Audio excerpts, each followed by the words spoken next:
Start ஆகல. So இப்போ வந்து பார்த்தீங்கன்னா இப்போ எப்படி வால் டைமிங்கை வந்து பார்த்தீங்கன்னா மெஷர் பண்ணலான்னு சொல்லிட்டு பார்க்கலாம். இப்போ நம்ம ஏற்கனவே எல்லா ப்ரொசீஜரும் பார்த்துட்டோம். இப்போ வந்து எக்ஸ்பெரிமெண்ட் ஸ்டார்ட் பண்ணுங்க. அதாவது ரீடிங் எடுக்க வேண்டியதான். எப்படி ரீடிங் எடுக்கணும்னா ஃபஸ்ட்டு வந்து பார்த்தீங்கன்னா இந்த ஃப்ளைவீலை கிளாக் வைஸில் ரொட்டேட் பண்ணிடுங்க. ரொட்டேட் பண்ணக்குள்ள இந்த பேப்பர் வந்து பார்த்தீங்கன்னா உங்களுக்கு இதோ பாருங்கள், இப்போ பேப்பர் வந்து ஃப்ரீயாக மூவ் ஆகுது பாருங்கள். ஸோ அப்போ என்ன ஆகுதுன்னா வால் வந்து ஓப்பனில் இருக்குதுன்னு அர்த்தம். ஓகேவா? பேப்பர் ஃப்ரீயாக மூவ் ஆச்சுன்னா வால் வந்து ஓப்பனில் இருக்குதுன்னு அர்த்தம். இப்போ அதே ஃப்ளைவீலில் ரொட்டேட் பண்ணுறேன். இப்போ வந்து பார்த்தீங்கன்னா இப்போ என்னால் இந்த பேப்பரை மூவ் பண்ண முடியல. அப்போ என்ன ஆகிடுச்சு? வால் வந்து க்ளோஸ்டு. ஸோ பேப்பர் மூவ் ஆச்சுன்னா வால் ஓப்பன், பேப்பர் மூவ் ஆகலன்னா வால்வு க்ளோஸ்டு. ஸோ இப்போ வந்து பார்த்தீங்கன்னா இங்கே பாருங்கள், பேப்பர் மூவ் ஆகலை, இன்னமும் மூவ் ஆகலை, டைட்டாக தான் இருக்குது.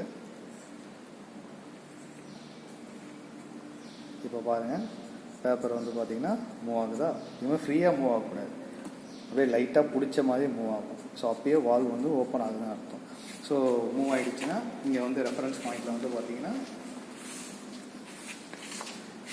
இன்னும் கிட்ட வாங்க. ஸோ அந்த ரெஃபரன்ஸ் லைனுக்கு நேராக மார்க் பண்ணி ஒரு கோடை போட்டு IVO இன்லெட் வால் ஓப்பன். ஸோ அதுக்கு அடுத்தது வந்து பார்த்திங்கன்னா அதே கிளாக் வைஸ் டைரெக்ஷன்லேயே மறுபடியும் ரொட்டேட் பண்ணுவோம். இப்போ பாருங்கள், அந்த பேப்பர் மூவ் ஆச்சு.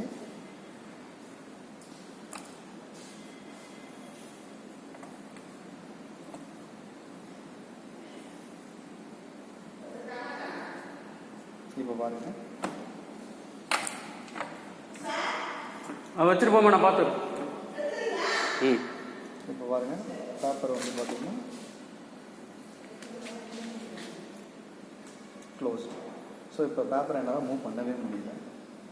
ஓகேவா? ஸோ எந்த இடத்துல அந்த பேப்பரை நம்மளால் மூவ் பண்ண முடியலையோ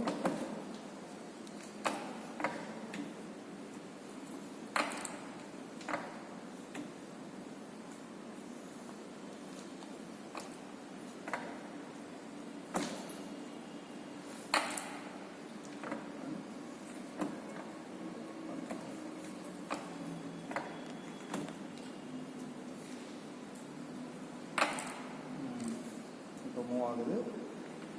இப்போ பார்த்தீங்கன்னா மூவ் ஆகுது. ஸோ பேப்பர் வந்து பார்த்தீங்கன்னா ஸ்டிஃபாக இருக்குது. ஸோ அப்போ இன்லெட் வால்வ் என்ன ஆகிடுது?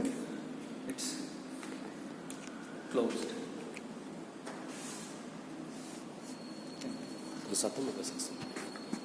ஸோ இப்போ என்ன பண்ணுறோன்னா கரெக்டாக மார்க் பண்ணி அந்த இடத்தாண்ட ரீடிங்கை மார்க் பண்ணிக்கலாம். That is IVC inlet valve closed.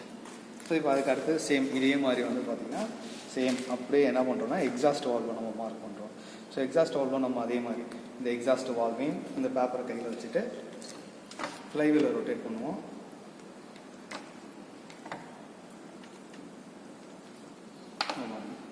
இப்போ பேப்பர் மூவ் ஆகலை,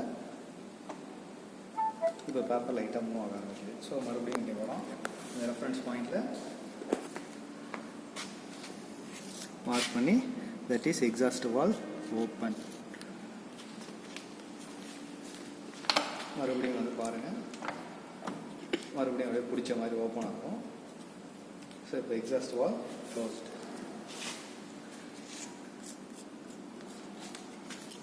அவ்வளோதான்.